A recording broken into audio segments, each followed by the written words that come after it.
Hello, and welcome to Movies We Dig, the podcast about film, antiquity, and everything in between. This is the second part of our promo episode for our new season on archaeology in film. In part one, which is available if you haven't listened to it yet already, we reflected on our last season on Rome on the small screen. And in this part, we'll be playing some mini-games, testing our knowledge of the shows we just watched and the archaeologists we're going to discuss. Enjoy! So we've prepared a little mini game as part of the reflection back on this past season. So Christy and I have pulled 5 different reviews from IMDb about the various shows that we've watched this past season. And the rest of us are going to have to guess which shows those reviews are describing. And we're just going to silently write our answers out and see how we all stack up. Yeah. So I'll lead us off. So I've pulled exclusively 10-star comments from IMDb. For 5 of the shows that we have reviewed. Here is this first one from Superman Fan 13.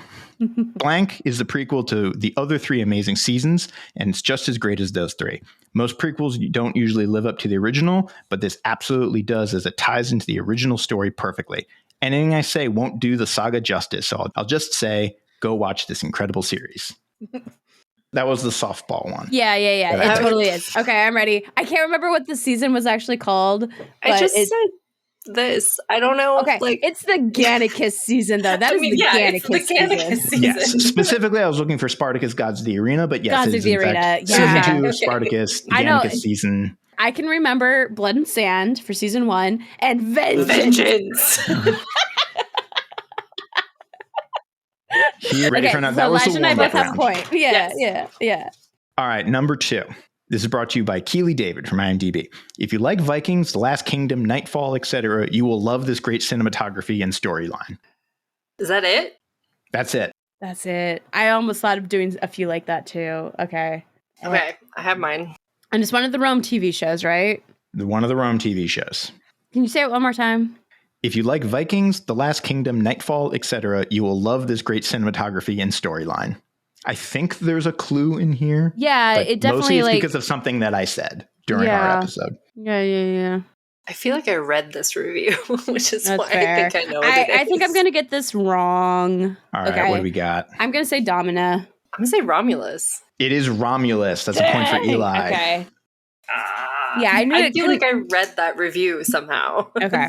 I knew it couldn't be like Rome because I think the Vikings is the giveaway because Romulus is the one that is most like Vikings, just in the sense that it's a lot of people with hair braids and face paint. That's fair. That's accurate. We haven't talked about that. Oh, okay. Number 3. This is brought to you by Gary G 1511. After being introduced to the series shortly after it came out, I've taped this and shown the entire series to 2 women who also loved it. I'm not the one who normally notices good acting, only bad acting, but main actor and the entire cast were brilliant. Taped it. Wow. Does this have a date?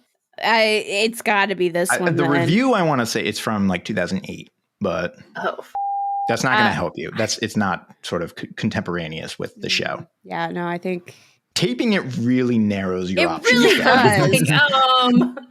Oh shoot. Oh. Okay, I'm gonna stick with my answer. I said Rome.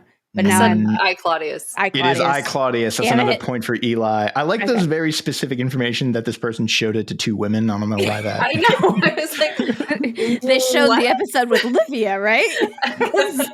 And not with what's her name throwing a sex party. Very obviously. I just oh my god. I showed this to 2 women. What? I think the implication, if they liked it, it must be good. Like, I don't know. Elijah's stomping me. Damn. All right. Okay. No, it's okay. You still got time to bring it back up. So, number 4. This is a longer quote. This is from Rebecca Rico on IMDb. If you're looking for the 300 style, near naked, slow motion, blood sprayed, crimson tinted battle scenes and cheesy one-liners kind of production, this is not the show for you. While the first 2 episodes suck, keep in mind that they are just background. I almost wrote this show off as a cliche teen drama, but all that changes in episode 3, and you'll realize that the first 2 episodes were necessary to set this all up. Okay. Then it becomes a Rome-style sex betrayal, politics, power type of show with substance and clever twists. If you hated episode 1, just take mental note of who is who because it will be worth it by episode 3. Oh, this one's obvious to me. Really? Yes. Damn it. Oh, I have a guess, but I guess I said Domina. Yeah, it is Domina. Yeah, because remember they're young. I know teenagers. Yes, they are, yeah. Okay. That this person thought that the first 2 episodes were a teenage drama, though, is a bit. I know. I was like, I don't know what teenage drama has you on the run with your shitty husband, right? With your baby that you strangling or not strangling, suffocating your baby. Your Tiberius who's later gonna have some serious PTSD issues. All right, this is a 5th. So Eli, you're 4 for 4, right? I got 2. Yes. Well, you have a chance to redeem yourself by beating me, or no, you don't. Never mind. Sorry. Yeah, I can't redeem myself. You got to win this first now, Colin. Okay. All right. Blank is absolutely, without a doubt, one of the best and most underrated TV series of all time and is easily one of my favorite TV shows. The series is also historically accurate as any show surrounding that era is. The entire cast of the show does an incredible job. Every actor and actress on screen come off as completely believable. The attention to detail on the show is amazing. The show just takes you into their world, and that era doesn't let go of you. You'll want to binge this series as fast as possible. And I should add, this is from Superman Fan 13, the same one who gave us the review for the first episode. Or the first episode, the first show we covered. Then it's got to be it this time. Okay.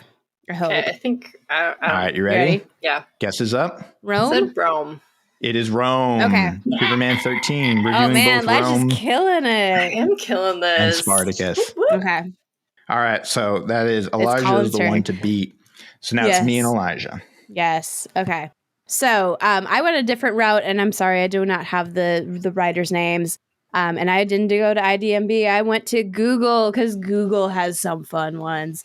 So I went with the 1-star reviews for us to see if we can decide. And the last one actually is an interview, so I'll talk about that more at the end.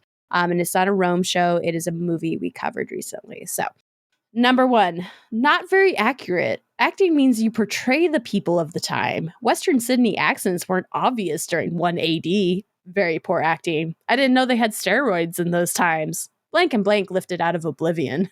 Okay. All right. Answers? I'm guessing Spartacus. Spartacus. It is Spartacus. And blank and blank was, of course, Lucy Lawless and John Hanna. Yeah.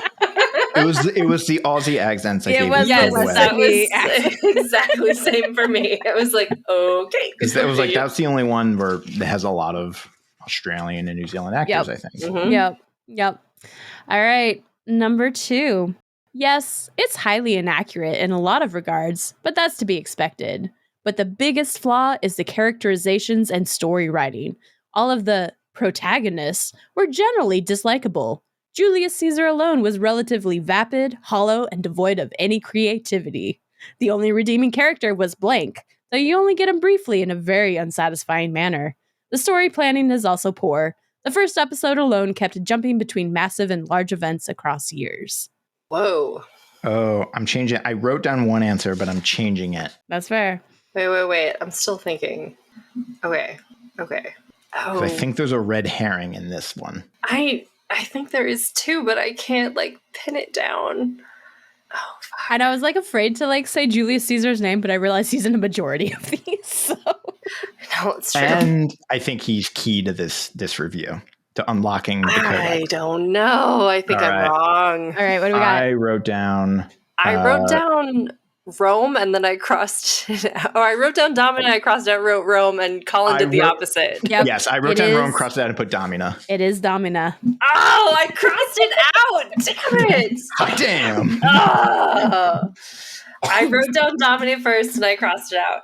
Because the key, you originally said Julius Caesar, and I was like, Rome, because that's the only one we've seen where he's actually in it. But then you said the jumping around the timelines, and I was like, right, because in Domina, Augustus calls himself Caesar. Yep. And I figured that was what was going on. Yep. Dang it. All right, number 3. I got self-conscious. Yeah.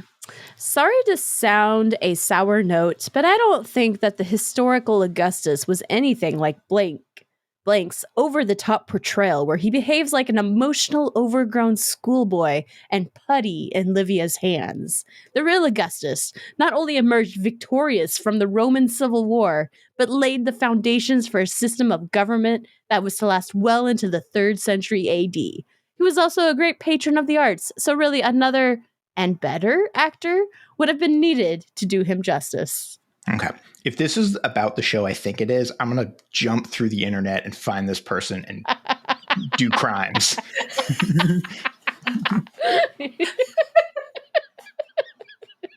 I'm guessing this is I, Claudius. Same. I said it was I, Claudius. Correct. Completing up Brian Blessen's Because originally, portrayal. one, I was thinking Domina, but then we just did it. And then Augustus. And if this person is disparaging the acting work of Brian Blessed, no. Boo on them. No. I was so happy to find one bad review. What's one the that has something so specific to nitpick about? I'm literally that meme or the comic meme right now where it's like all opinions are valid and then somebody says it and then I have to be held back from. Yeah, exactly. Because this person saying Brian Blessed did a bad job acting in I, Claudius. No. It's a fool, I say. A fool. I will get them as quick as boiled asparagus. All right, number 4. Acting is meh. Really doesn't show any greatness in the Roman Empire. Too much unnecessary nudity and sex scenes. Really could have made this a great show with better flow and historical accuracy. Give some of the greatest leaders and villains of history some respect and intelligence. They do and still do influence the world. Some good actors, but the rest, yeah, it's just something to watch, but nothing really to engage in. On season 1, episode 10, and still don't know the details of what's going on. Shrugs shoulders. Ooh, I wrote an answer. I'm crossing it out, but I might go back to my first answer. Okay. I'm going between 2 things right now, and I don't know. I'm gonna lock in my answer. You guys, the 1-star reviews are always the best. Christy, are there repeats? No repeats. Okay. I think I'm wrong, but I'm gonna go with my first answer. Oh, damn it. I don't know. You know what? No, I'm changing it. I'm changing to my second answer. Okay, I don't know. All right. I originally said Those About to Die, and then I crossed it out, and then wrote it again, and then I went with Rome. I went with Those About to Die, and I crossed out Romulus. The answer is Rome. God damn it. So neither of us got that. No, I got it. Nope. Colin ended up getting it. So Elijah's amazing at the good reviews, and Colin's amazing at the bad reviews. All right. I know what the hater. I'm well versed in the hate. Yeah. Okay. So this last one, couple things. One, it's not about a Rome TV show. It is, and it's not a review. It's an interview. Elijah, you might have a slight advantage here. And there's a bonus point. If you can name the actor, so I still want to know which movie it's referring to, but if you can also name the actor I'm writing who down gave an answer this already interview. and an actor. I think I already know. You haven't even started speaking. Ready? All right. Oh my God. Blank. Wow. I think I just blanked that movie out of my brain, by the way. So many people love that movie. But for me, playing that character was just like... Am I allowed to say all of these things? I didn't want to do the movie. I didn't want to play this character. I'm going with my first answer that I wrote before you even started talking. I figured. You might be regretting that decision, though. All right. I wrote down Troy and Brad Pitt. Okay. I wrote down the exact same thing. It is Troy, but this... Is it Orlando Bloom? It's Orlando Bloom. Orlando Bloom. So after we did our coverage of Troy again, we talked about how much Brad Pitt at this. Orlando Bloom came out with an interview. And it was one of those ones, you can watch it on YouTube. It's so good. It's one of those ones where they're going through his movies and he's given a quote from one of the movies and he's trying to guess what movie it is. And he's given the quote, "Brother, will you still love me?" And he can't remember. He's like, that's hard. I mean, in his defense, to be fair, I'm going to say, yeah, Paris does not have a lot of memorable lines in that film. No. But then he's like, but then that's his response. It's so we learned that not only did Brad Pitt not want to do this movie, neither did Orlando Bloom. Wow. Damn. Watch the interview. It's so good. It's Vanity Fair. It's on YouTube. It's just this game of him reading quotes from different movies he's been in. It's hilarious. Oh, okay. So that was our first game. Yes. I prepared a little second one, transitioning into our archaeology. So I got a couple of games for us to play. This first one. Wait, but who won? Oh, I need to know. Me. I don't know. Colin is like, obviously, let's move on. I won. I mean, do you count my last one that I said Orlando Bloom before you did? I mean, but what you wrote down was Brad Pitt, so you don't get the bonus point. So, but I did say Troy. You did say Troy. We both said Troy. We just both got the actor wrong. You got to Orlando Bloom first. You didn't get the bonus point. So I got the first 5 right, and then I got 2 in the second round. I'll give you your bonus point then. Okay. Lige. I got first 4 right in my round, and half a point for Troy, maybe.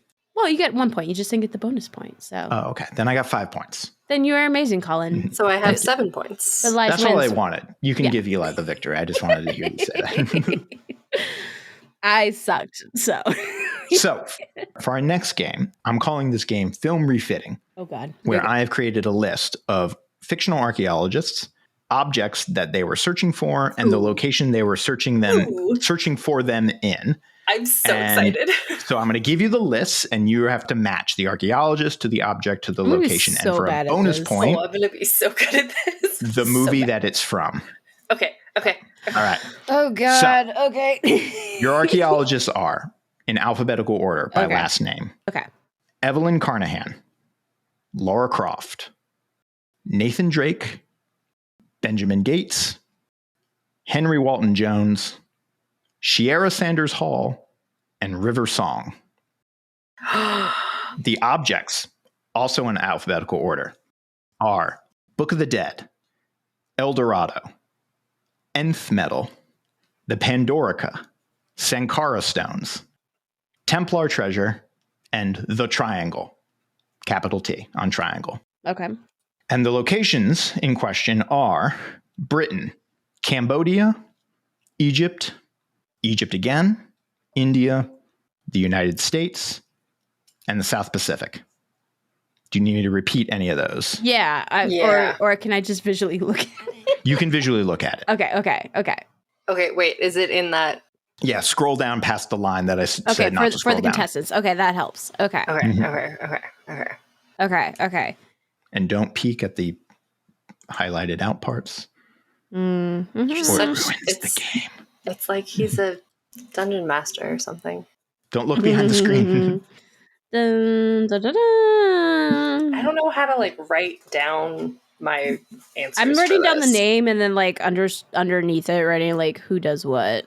I know where she goes, and I think I remember what she grabs. I know nothing about this guy. Some of them are tricky pulls. Yeah. God. I at least know who River Song is, but I don't think that's going to help me because I haven't seen the movie. That's not Firefly, is it? Damn it. Is it? Is River Song Firefly? You're thinking of River. You're not thinking of one. Firefly has no archaeologists, as far as I'm aware. How many of these people are actually archaeologists? They're all archaeologists. Well, one's a librarian. Fair. They're all treasure hunters, we'll say. There we go. That's more accurate. Yes. Okay. Then River is from Doctor Who, right? I need help. Are you ready? No. God, I'm still writing shit down. I think I have one. Right, I'm gonna go get more wine. Okay, you do that. I'll probably need another drink too. Oh God. Right? I do need another drink. Okay. While he's gone, I literally thought River was also from Firefly. Thank you. And I thought it was from some sort of Serenity thing that one of the things was something that they looked for in space. Exactly. I don't know. With Nathan Fillion. Okay. I know of 2 fictional rivers.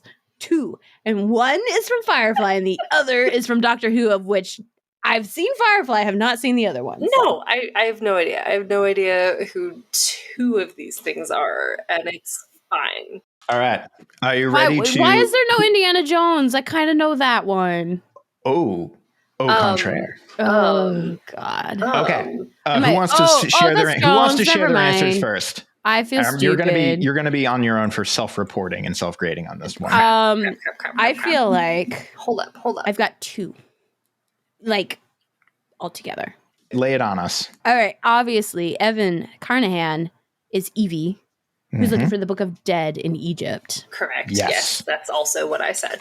That's one for Christy. All right. Just one. And is the movie for a bonus for a bonus point. Did you say it? Oh, that's The Mummy. Okay. Yep. Okay, I got +4 on that. Huzzah. Wait, right. Sorry, no. Wait. One for the 3, and then a bonus point for the movie. All right, fine. 2. Wait, should I give mine after she does hers, so I don't hear her answers? Yes. Mm-hmm.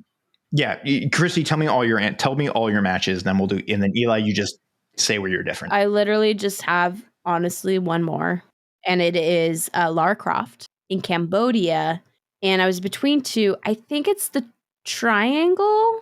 It is the triangle. Okay, so that's 4 points for Christy. I'm going to say you got Evelyn, Evie, and Lara Croft. I know my lady pseudo-archaeologist. Okay. So I said Lara Croft in Cambodia, but I said the Pandorica. But I thought, don't they go after Pandora's box in one of those movies? Something like that, yeah.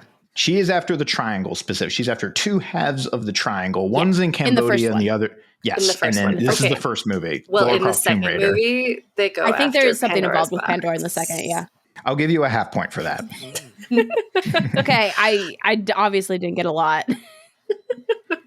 I mean, I didn't think about the point system on this game all that much. So Elijah and I were both on board with like River being from Firefly Serenity, so I don't feel bad. Literally the first thing I thought about. So whatever. I might have made this harder than I needed to, but we'll see. Fine. No, okay, it's okay. Nathan Drake is looking for El Dorado in the South Pacific. Yes, because the Spanish in the first game, the Spanish conquistadors, it's actually a statue, not a city, and they moved it and hid it in the South Pacific. So Elijah's the only one who's seen that movie so far. That was the game. I don't think that's what the movie was. I don't know. Okay, I didn't see it, so who knows? Benjamin Gates is looking for Templar treasure in the United States. Yes, he is. That's another point. Oh, I know who that is. Okay. That is National Treasure. Yes. Henry Walton Jones was looking for the Sankara stones in India? Yes, he was. That is Dr. Jones in Temple of Doom. Okay.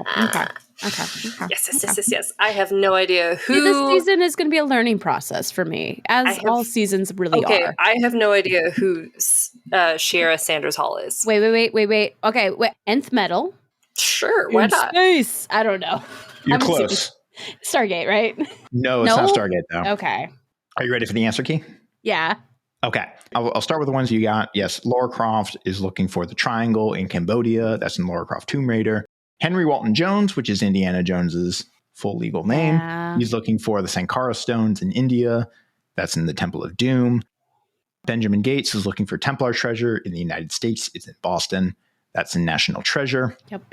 And Eli got Nathan Drake is looking for El Dorado in the South Pacific. That's from Uncharted, the first game. The real deep cuts, Shiera Sanders Hall, also known as Hawk Girl or Hawk Woman. She is looking for Nth Metal or finds Nth Metal in Egypt.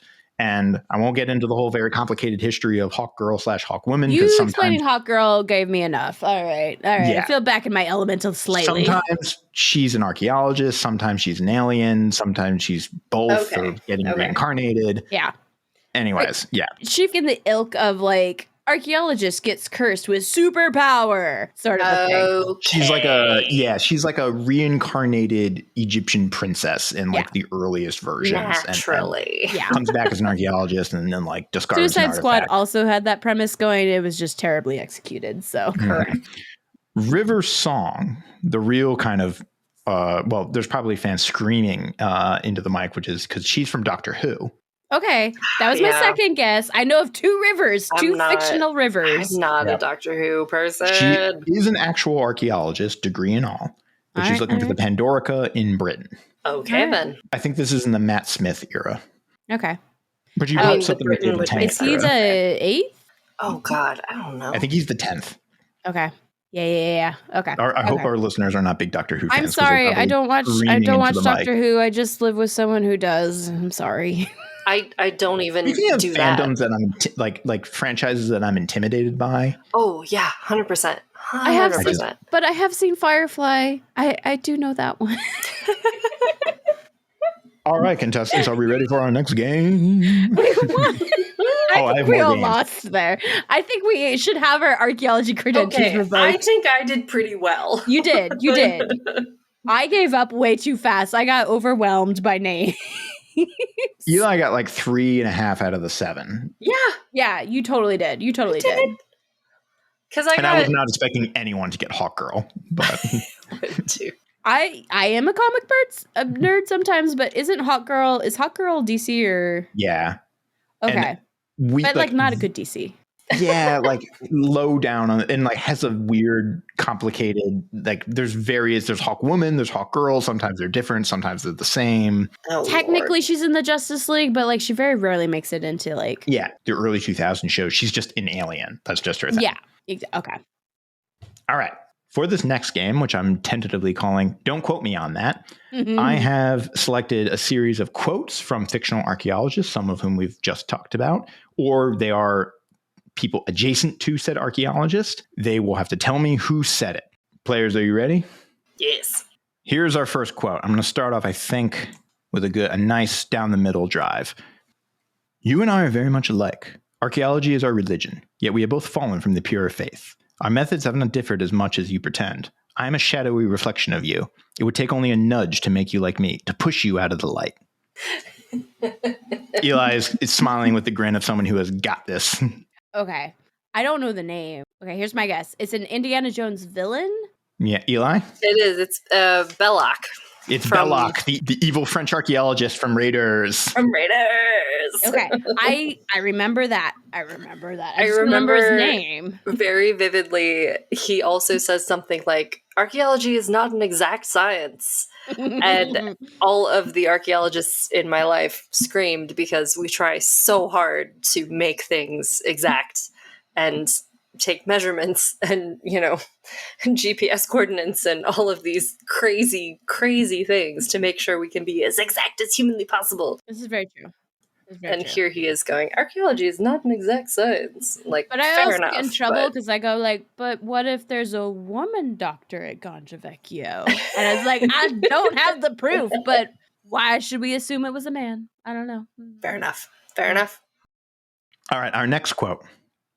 I woke up this morning and I just hated everything. That's it. Oh, God. I may be able to give you a hint. I think this is in the context of waking up in your mansion and destroying it. Okay. I have my answer as well. All righty, what do we got? I say Lara Croft. It is Lara Croft. I think this is in response to there's like a gunfight in the mansion. And then somebody comes in and she's like, once you mentioned a mansion, I'm like, you said mansion. Back. Like, take me back. Lives in a mansion. Our next quote. I have to do it straight because if I do it in the voice, it's going to give it away. It is better to be the right hand of the devil than in his path. I don't know if I'm right, but this sounds like something he would say. I should know what we're covering. I made the schedule. This is from my past. I would say we either are covering or had covered. I should clarify. Okay. I feel better then. Damn it. This is probably not correct at all. Okay. I feel better then. I don't know why I think this is the answer, but I'm going to go with The Mummy. Yes, I was going to say, it is better to be in the right hand of the devil than in his path. Yes, Benny! It is Benny from The Mummy. Yes. No, I did not. I'm so embarrassed. I did not get. I was going to say it was Sean Connery as Dr. Jones in. Well, I was looking for mummy quotes, and like they're either like way too obvious. Yeah, like looks like you're on the wrong side. Who's on the right side of the river? Wait here, I'll get help. I'll get help. Like they were like, I was like, this isn't going to be a challenge at all, or it was like this could be anything. Yeah. No, that was a good one. That was so good. Mm-hmm. I don't know. It's like, God, I swear to God, it's The Mummy, but we're not covering The Mummy. We've already done it. Yeah, and I was right. It is Benny from The Mummy. All right, next one. You lost today, kid, but that doesn't mean you have to like it. Oh shoot. Okay. I have a guess. I'm pretty sure it's wrong. Atlantis? This is Indiana Jones, isn't it? It is. This is the character's name is Fedora, but this is the guy in Last Crusade who gives Indiana Jones his hat. Okay, says, I was like, it's Indiana Jones 3, and it's like the beginning sequence with River Phoenix, and yeah. Okay, I was going to guess that, but I thought there wouldn't be repeats, so that's why I'm like, okay. Well, we did Temple. That's fair. They're different in movies. And then we did. That's fair. That's fair. Last Crusade. Yeah. All right. Last question. Okay. All right. So, again, if I do the voice, it's going to be a giveaway. 180 years of searching, and I'm 3 feet away. Okay. I have an idea. I don't know if we have the scheduled yet, though. So. I think I know. Okay. You're right. This is actually, I misled you. This isn't on the schedule. It's not on the schedule yet, but I'm pretty sure. National Treasure? National Treasure! Ben Gates! 180 years of searching, and I'm 3 feet away. I think that wasn't that bad. Well, because that's a very understated 180 years of searching, I'm 3 feet away.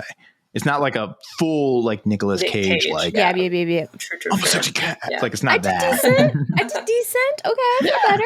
Yeah. All right. One of my favorite YouTube videos of all time is just every time they say Declaration of Independence in National Treasure cut together. Declaration of Independence. It's so good. My personal favorite is Drunk Evie at the fire. See, that was another quote that I looked at it. It was like, that's too obvious. It's way too obvious. It's so good, though. It's such a good moment. I'm a librarian. Or what's a place like me doing in a girl like this? Also that one, a lot of... You swear? Every goddamn Another day. perfectly memeable movie every time. Brilliant.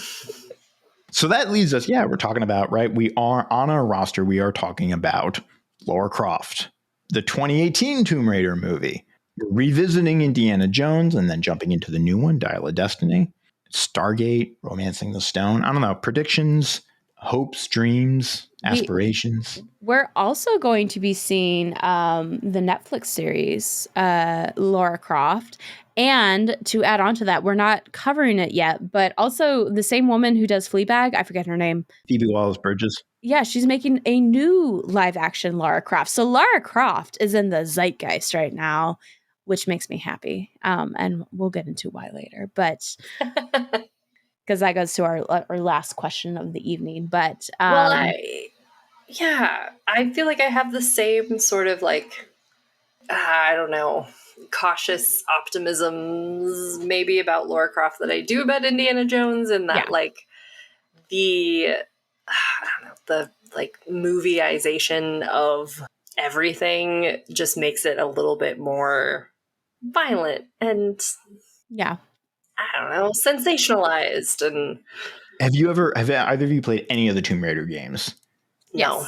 Well, okay. I made Andy play it and I watched. With the newer ones, like the reboots, or because the original, the classic PlayStation 1 Tomb Raiders is a triangle woman with triangle boobs. With giant triangle boobs. Yes, giant, which is a great sort of joke in all cosplaying is you cosplay as Lara Croft and you give yourself big triangle boobs. But doing side cartwheels with double pistols, just pistoling everything in sight, goons, mummies, tigers, dinosaurs, just and solving puzzles because we smart like that. Okay, I do love a puzzle. I do love a good puzzle. Y'all know I love a puzzle. So I'm really excited about some stuff. One of our most popular episodes, you guys, that we've ever covered is Lost City, which Sorry, I hit the mic because I was looking at this. I'm like, why is that our most popular episode? I was literally scratching my head. Channing Tatum and Sandra Bullock. Come on. No, I think it's Romancing the Stone. Yeah. That episode is our most popular episode by a big margin. Currently, because you dropped some of our older ones that were very popular, like Troy, the original Troy. Yeah. But it's way up there for sure. Mm-hmm. It was easily in the top 5 before. A lot of it was probably we were timely about that one. Oh, yeah. Recorded that one shortly after that movie came out. I think we're hoping to repeat with, well, actually none of these. We're going to cover The Return. We're going to cover the so it's not all archaeology. We're not going to be stupid and miss out on the Gladiator sequel. Yeah, no, we can't about that. Miss out because we're covering Dial of Destiny a year after it came out. Yeah, okay. Everyone's to be fine fair, with that. It was terrible. I'm so mad my prediction was incorrect that they didn't go to Atlantis. Because, like, after Ancient Aliens, what else can you do? What else can you do? Atlantis is a movie that I work myself up over when I am like just pacing around my house nervously. Eli knows this. I do. I did listen to that episode. Where I'm like, Iceland, Ireland, that's not how this works. That's not how any of this works. It's really fun too, you guys, because like my first guest appearance was for an archaeology movie, right? Yeah. It was The Dig, which was exciting because it's like, this is real archaeology. Yes. And it's boring to watch. It's a good movie. It's a good movie. It's a very good movie. But to be fair, like real archaeology can be boring, right? Like if you're doing boring. Real, you don't go into the field with a pistol and a bullwhip. I wish I did, but I do not. There was a boy. You know what? I'm going to call him a boy. I was on the dig in Crete, and he thought himself an Indiana Jones type. He had a giant effing knife strapped to his hip, and he was pickaxing. There's a type. No. And he sliced his forearm open and spent the next... Sorry. There are definitely people out there who like go do archaeology and they're like, I'm f***ing Indiana Jones, and they're f***ing idiots. No.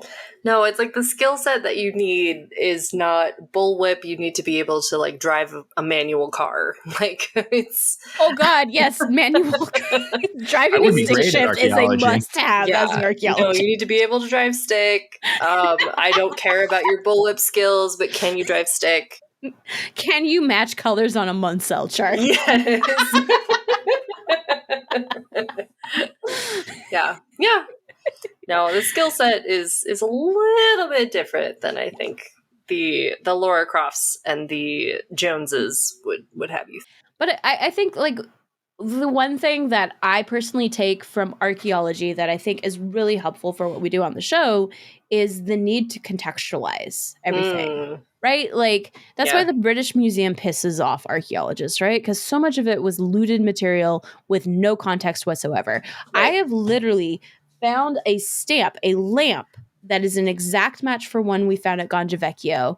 And it's like, we could know the workshop it came from. And you know what the British Museum has to say about it? Might be from Naples. Uh-huh. And it pisses me off. So, like, contextualizing, like putting in...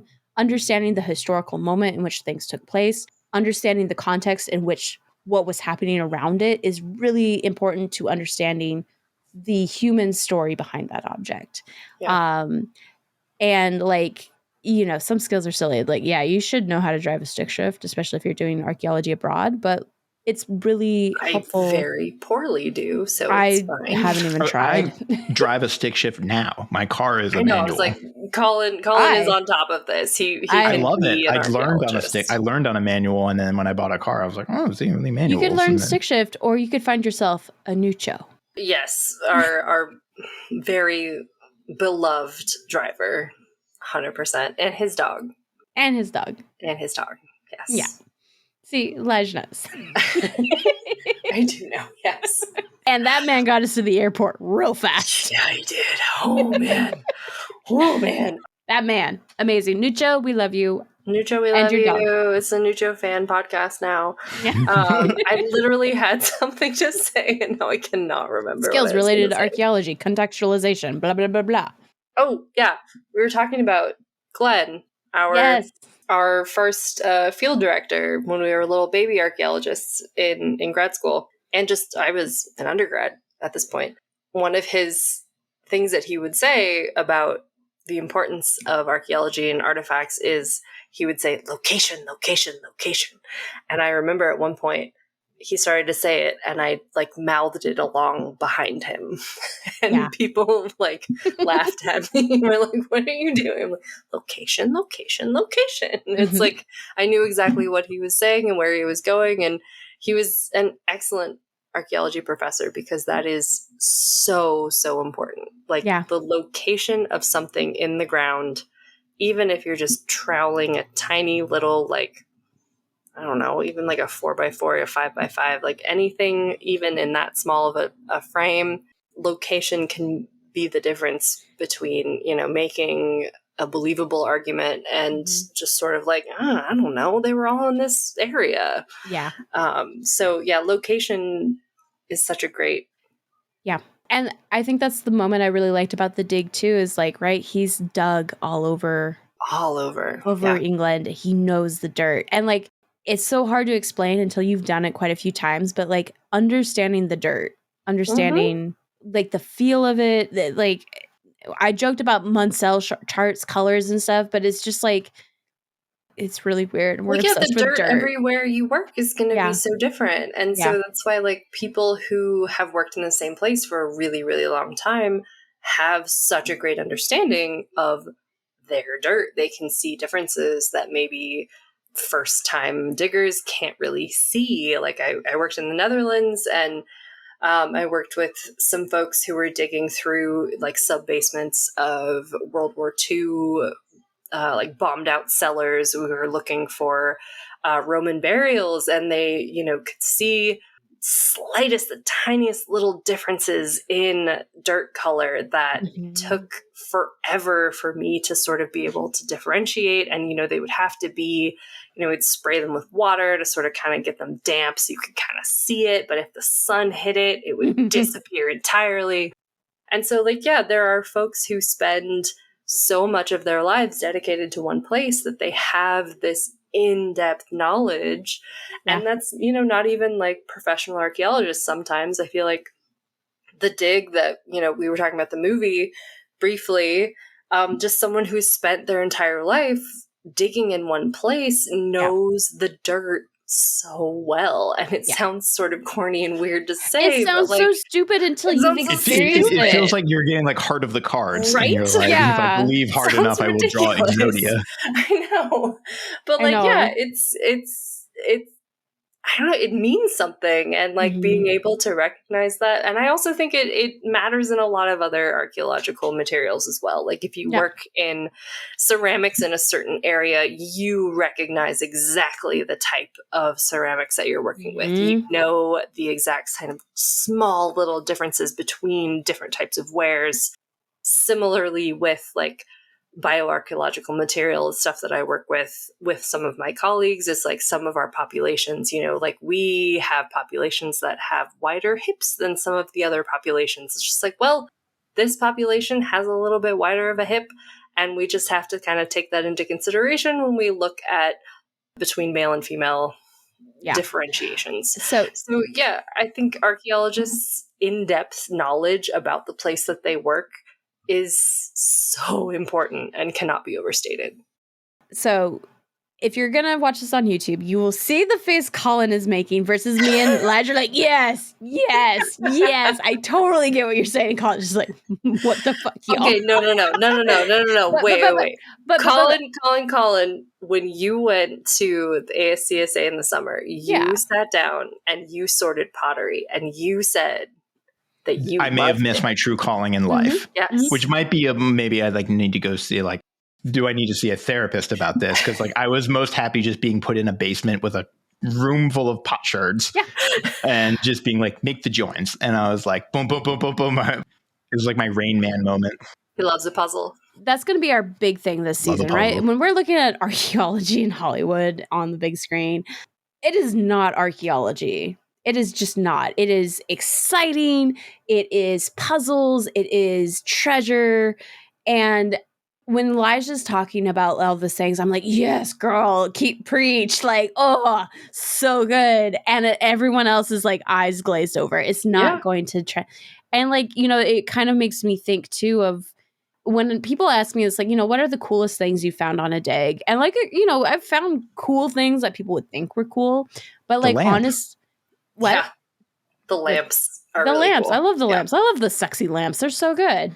Yeah. But like, what has truly made me emotional in the field, like I just have like a takes my breath away moment, is you find a lamp or something that has someone's fingerprint on it. And you're like, this was a real person that made this.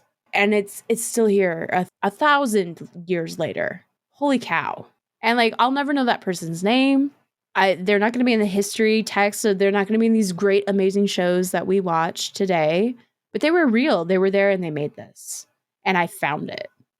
And like all of the treasures we're going to talk about does not compare to that feeling of like a human connection to someone whose name you don't know, but you know they lived. And like we're still here. Like it's so cool. And that's why I love archaeology. And the films are so different. Like what archaeology is portrayed on film, when I tell people I'm an archaeologist, they perceive a very particular thing. And it's just like, you don't understand until you get in the dirt. Yeah. You don't understand like what is truly amazing about the field. That's going to be the soundbite right there. There you go. Yeah. Hell yeah. Do you want to play a game? Yeah. Yes. Oh God. I was way too excited. I call this game tomato stratification. I love it. Oh, we love stratigraphy. Yeah, exactly. I think you know. This is stratigraphy of Rotten Tomato scores. Love it. I have created a list of movies of things we either are going to review or got one that we have reviewed in the past. I have another list that is them in order by their Rotten Tomatoes score. This is the critic score, not the user score. That's a wild, lawless place. And oh God. Okay. I don't go I'm there. trying to think of, do I identify more as a critic or as an audience? Well, the results may surprise you. Yeah, okay. But let's start first with our list of movies. I have 10 films that I've selected. This is in order of us reviewing them. Okay. On our upcoming schedule. So, movie list. So, in order of review, we've got Lara Croft, Tomb Raider 2018, Raiders of the Lost Ark, Temple of Doom, Last Crusade, Crystal Skull, so all the Indiana Joneses we're doing, and Dial of Destiny. So the 5 Indiana Jones movies. Stargate, 1994, Romancing the Stone, and The Dig, Christie's inaugural episode. And so now I want to ask you, the players, to rank these. I will give you the Rotten Tomatoes scores, but you tell me which of these movies got which ranking in the Rotten Tomatoes. Highest to lowest. We've got a big range. It goes from 93 at the top to 20 at the bottom. Shit. Purdue. I feel like the 2018 Tomb Raider, the only thing that everyone ever talks about is the bike race thing at the beginning with the paint. Oh, I have so many thoughts about the bike race. I can't wait to hear everyone's thoughts about the bike race. It is a great like timestamp of like that the movie thought it would be a very cool and hip thing to have a fixie messenger bike race in its movie that like dates it instantly to like a very, very specific window. Like this was only cool for like 3 months. Like by the time the movie came out, the thing, it was already past. Okay. What do I have left? I don't know. I know I'm like getting to the part that I have left and I'm like, I know. I've just got 2 more I've got to place real quick. So okay, I think this is wrong, but I have a semblance of something. Okay, wait. I just got to name the two. What am I missing? There's 5 Indiana Jones ones. I know. There's too many. Half of this list is Indiana Jones. I know. Oh, I'm missing the other Lara Croft. Okay. All right. Okay, I think I'm set. Do you want to go bottom to top or top to bottom?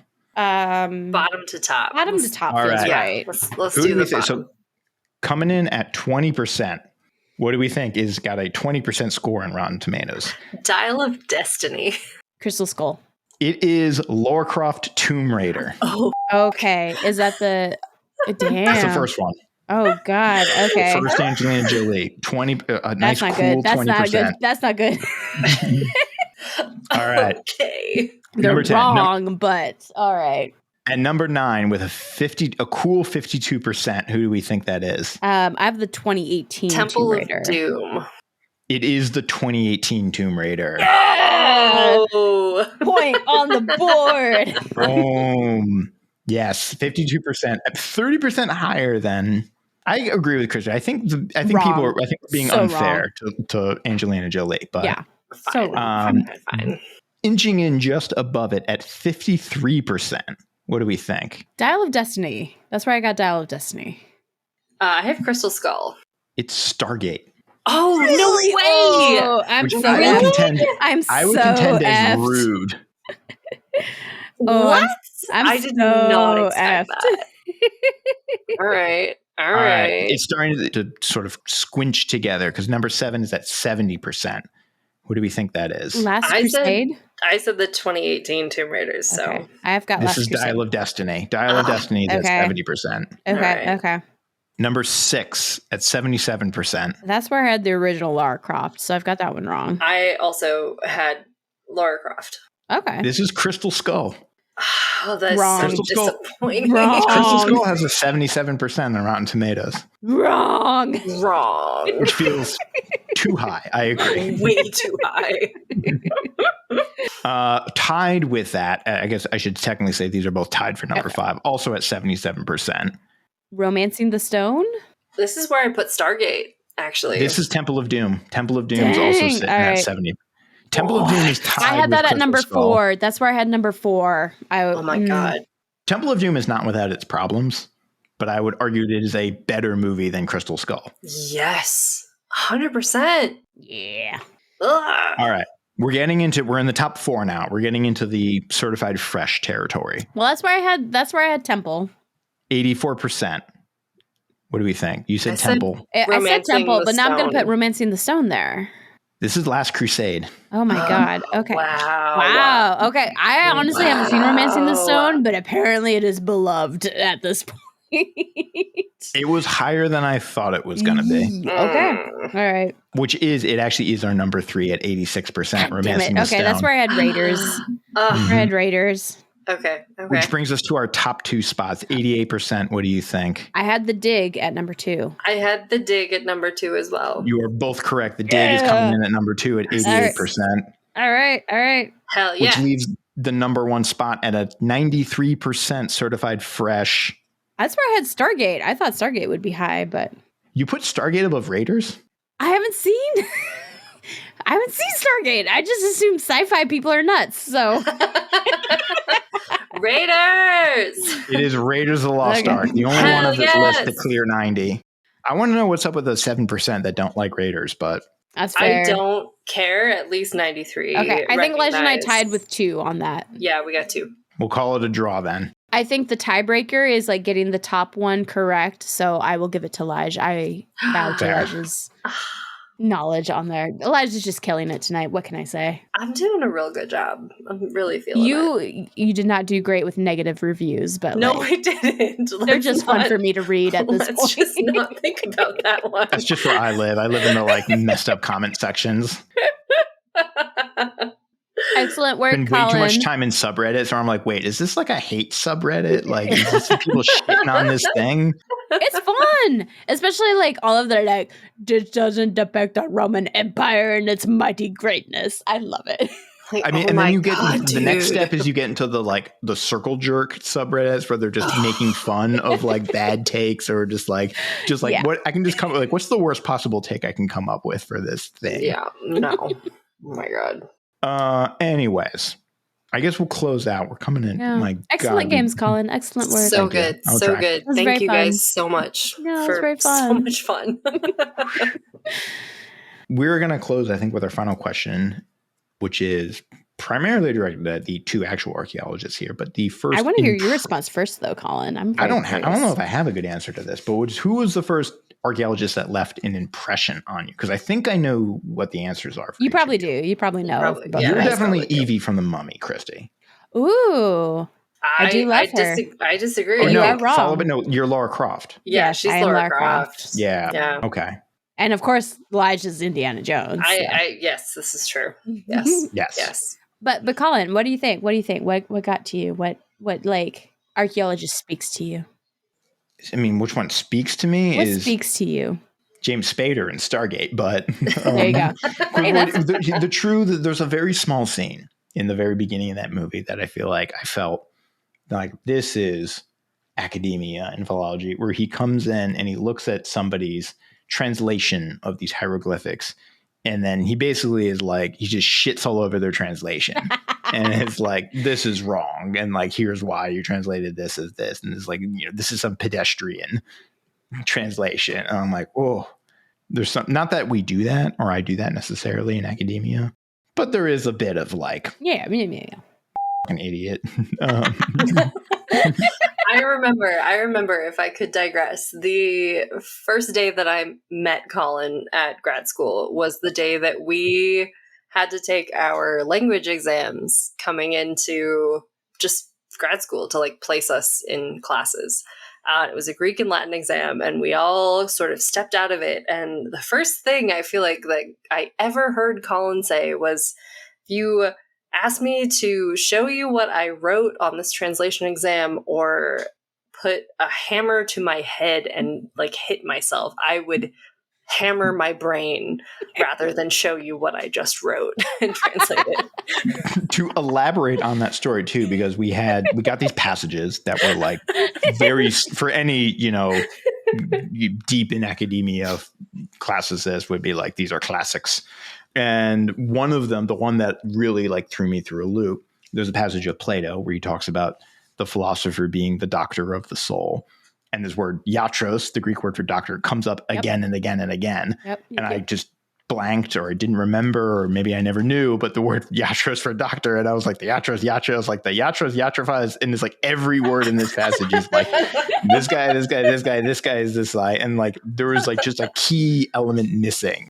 If I had just remembered that one word, which admittedly is it comes up pretty early when you learn Greek. Yeah. I only know it because like that is what I study, is like anything with iatrix in it in English. That's what that comes from. And I was just, I was more or less fine with the other parts of that exam, but that particular passage I just remembering, I got no clue. See, and I didn't study dead languages, and it's like iatros. Yeah, I know what that is. And it all panned out in the end. Right now I'm teaching it stuff, but so yeah, exactly. It's like, I don't know, like one day, one quiz is not enough to define your knowledge of anything, right? But it was just so much fun to meet someone who was like, wow, that was awful. And I'd rather kill myself. I'd rather like bash my brains out than let someone read what I just wrote. And I'm like, oh my God, me too. And that's why we're still friends. And then we went and got margaritas. So. Exactly. Margaritas is what brings this group together. Because like 100%. Our first conference, mine and Elijah's first conference together in Waco, Texas. Correct. Oh boy. So margaritas. Margaritas were needed. Desperately. Yes. Oh man. All right. Elijah, do you want to go first, or do you want me to go first? You go first. Okay. All right. So yes, I somehow got out of like never really seen Indiana Jones growing up. And my mom will tell this story. I've only been to Disneyland in California once, and she was super pissed because my brother, who was probably only 4 or so at the time, was too short to go on the new Indiana Jones ride. Unforgivable. But I was tall enough.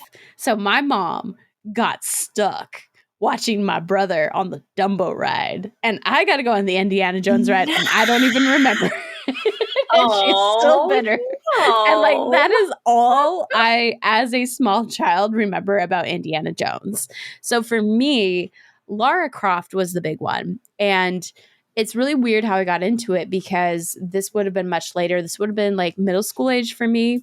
I was on a club soccer team, and as a like team bonding experience, we went to the last remaining drive-in theater in Yakima, Washington. And I have very fond memories of that. Like some of my best friends growing up, and one like who's not here, she's not alive anymore, unfortunately, like being a part of that. So it's like, it's a very important memory to me. It's funny because usually they had 2 shows going on. So my Lara Croft movie is tied to Shrek. That is the wildest comparison. I should really put in a needle drop like somebody once told me. You should. That song is also the first song I ever karaoke. Oh no. Oh my God. Okay, can I say that in Colin's house, the Alexa, if you said, what was it? What would you say? What are you doing in my swamp? Yes, it would start playing. It would turn all green. It would like all the lights would turn green. That's amazing. I forgot that entirely. Oh my God, no, I remember that. And the light would turn green, and then Snapchat would play. Yeah. So my first memory of an archaeologist on screen is, of course, Angelina Jolie's Lara Croft. I had actually been familiar with the game because I had cousins who played it. I wonder why. Triangle boobs, man. Triangle boobs. They're real good. And so I knew she was a video game.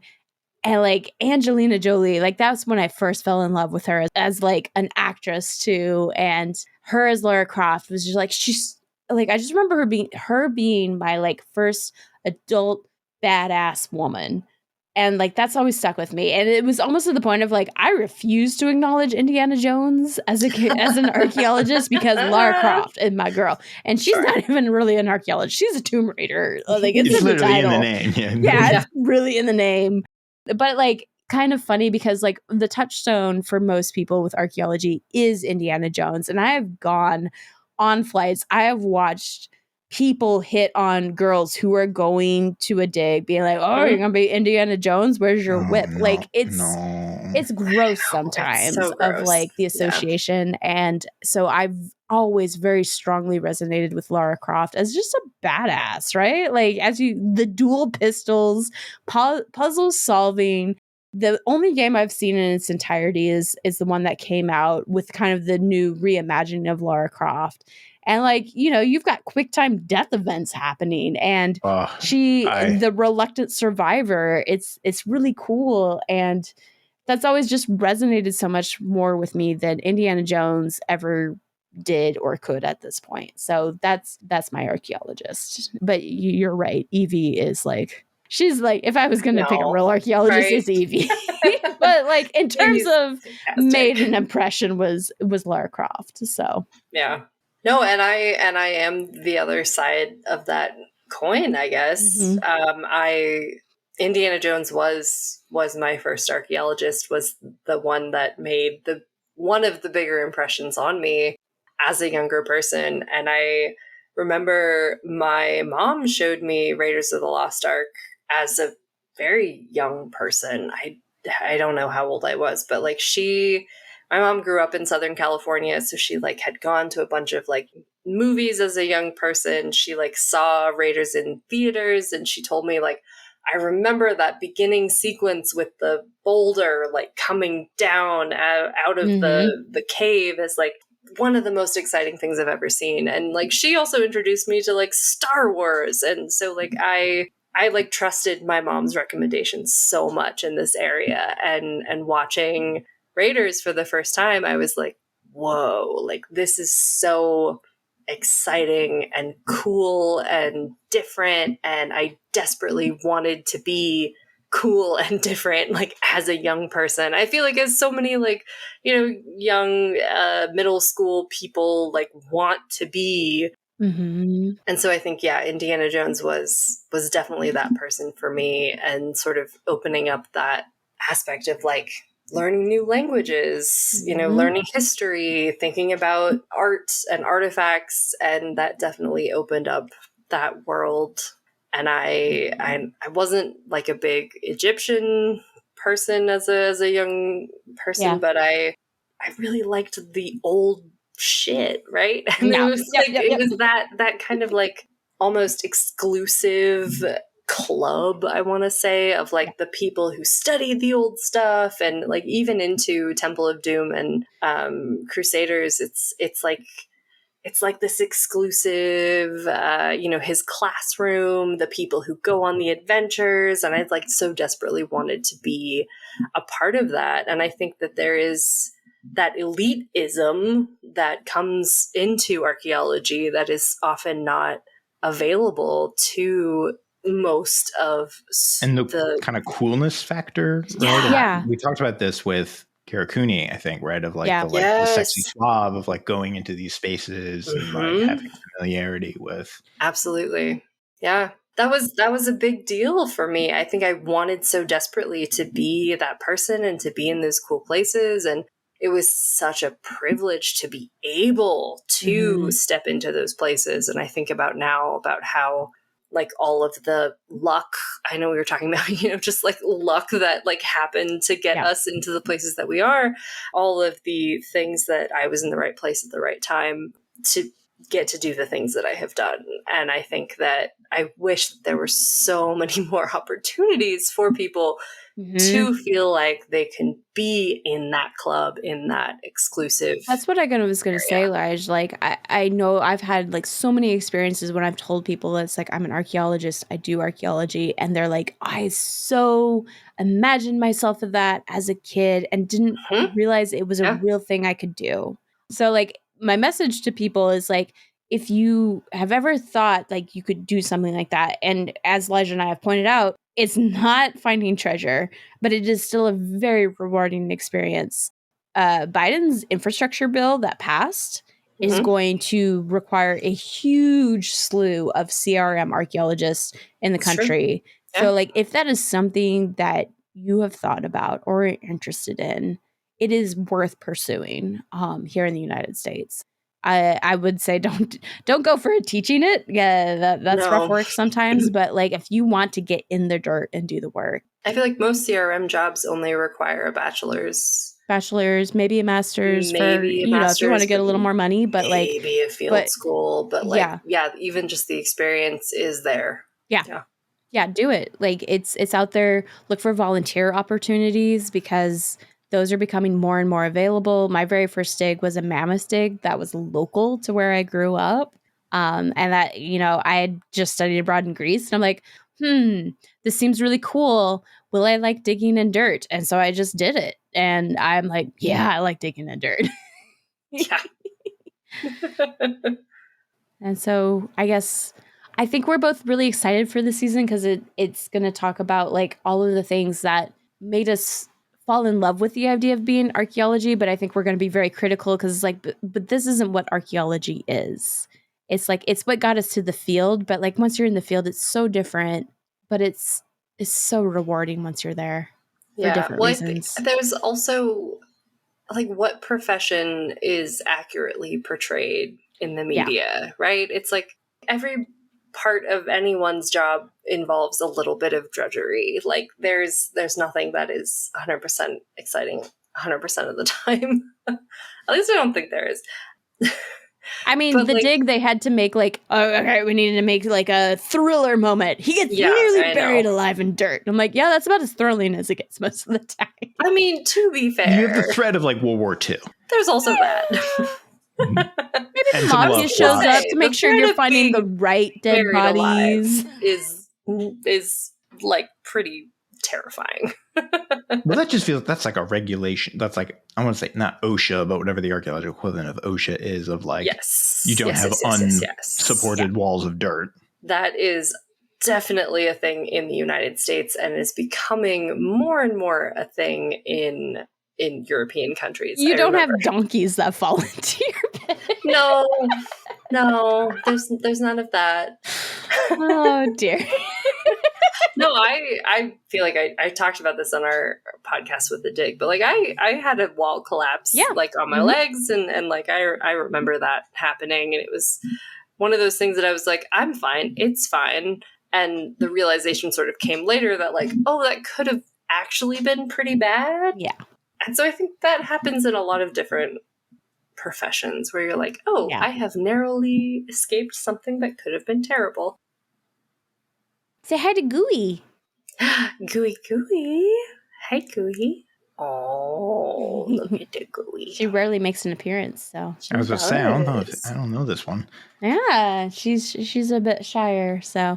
But this is one that Lige brought to me from. Yep, she came from the place where we got married. Yeah, that's Gooey. Yeah. So did Tiger Lily. I mean, so did Tiger Lily, but Gooey's the one who yelled at me the entire time I drove her up, I think. She was such a tiny kitten, Oh, she was so tiny. She's huge now. She's such a big girl. And she just literally yelled at me the entire time. Milwaukee to Iowa City. Oh, Gooey. Gooey.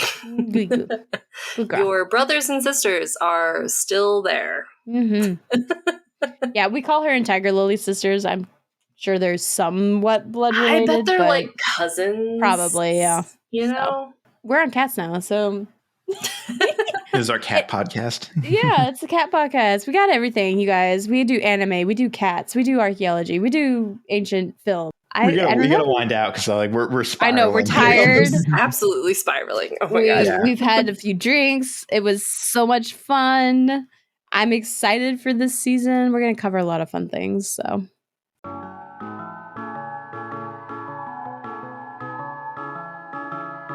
listeners, thank you again, and get excited for our upcoming season about archaeology in film. As usual, you can find us on most major streaming platforms as well as movieswedig.com.